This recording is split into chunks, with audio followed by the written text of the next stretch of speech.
Assalamualaikum warahmatullahi wabarakatuh. Perkenalkan, kami dari kelompok 1. Kami akan menjelaskan apa itu eksplorasi geokimia seperti air. Eksplorasi geokimia adalah kegiatan penyelidikan untuk mengidentifikasi lokasi, persebaran, kuantitas maupun kualitas dari sumber daya alam untuk lokasi tersebut. Saya di sini akan menjelaskan mengenai tujuan dari eksplorasi geokimia.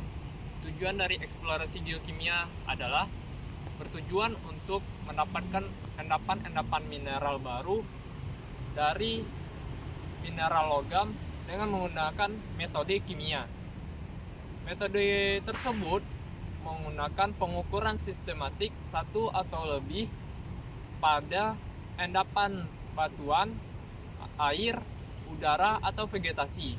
Untuk kali ini kami menggunakan pada air sebagai media metode pengukuran. Baiklah, saya akan melanjutkan penjelasan mengenai metode-metode survei geokimia. Dalam survei prospeksi geokimia dapat berupa survei reconnaissance atau peninjauan awal atau survei detail. Umumnya, survei prospeksi geokimia dapat diklasifikasikan berdasarkan jenis material contoh, meliputi survei litogeokimia atau batuan, pedogeokimia atau tanah, hidrogeokimia, air dan sedimen, survei zat terbang, biogeokimia tumbuhan dan binatang, penginderaan jarak jauh, dan survei isotop. Baiklah, kita masuk ke poin pertama, yaitu survei litogeokimia. Biasanya, survei ini dilakukan dalam suatu grid atau traverse. Contoh batuan diambil pada tiap singkapan pada interval tertentu. Contoh ini juga dapat diambil dari hasil pemboran. Poin kedua yaitu survei pedogeokimia. Survei ini biasanya dilakukan dalam tahap detail dan dengan grid yang rapat. Contoh tanah yang umumnya diambil adalah horizon B, walaupun pada keadaan tertentu, horizon A dan horizon C juga dapat digunakan. Poin ketiga selanjutnya yaitu survei hidrogeokimia, meliputi survei air, sedimen, dan mineral berat. Kebanyakan analisis air menggunakan metode kalorimetri atau AAS. Air permukaan diambil contohnya pada interval tertentu sepanjang jaring drainase. Poin keempat yaitu survei sedimen dan mineral berat, dilakukan untuk menentukan arah migrasi dari unsur dan mineral yang terdispersi di sepanjang alur drainase suatu daerah.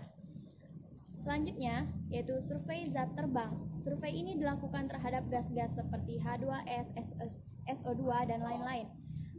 Zat terbang merkuri ini, partikel maupun inorganik, umumnya dilakukan menggunakan peralatan airborne. Poin terakhir yaitu survei biogeokimia, dapat dilakukan dengan menggunakan dua metode, antara lain menggunakan kandungan unsur jejak dari tumbuhan, yaitu untuk menentukan dispersi halo, trains, atau fan dari mineralisasi, yaitu selanjutnya menggunakan tumbuhan tertentu atau kerusakan akibat kelebihan. Oke, baiklah, di sini dengan saya Isfaul Awalin, saya akan menjelaskan alat-alat yang kita gunakan untuk eksplorasi geokimia survei air.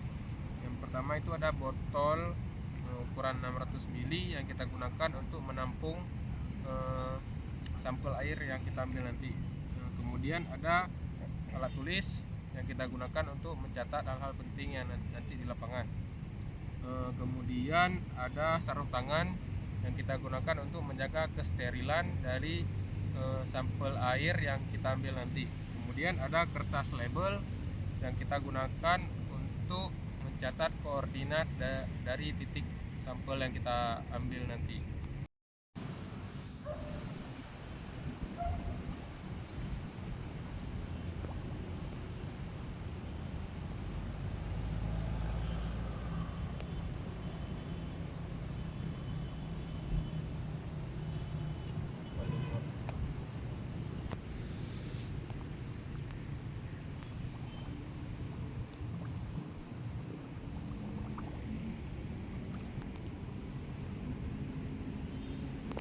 Apa?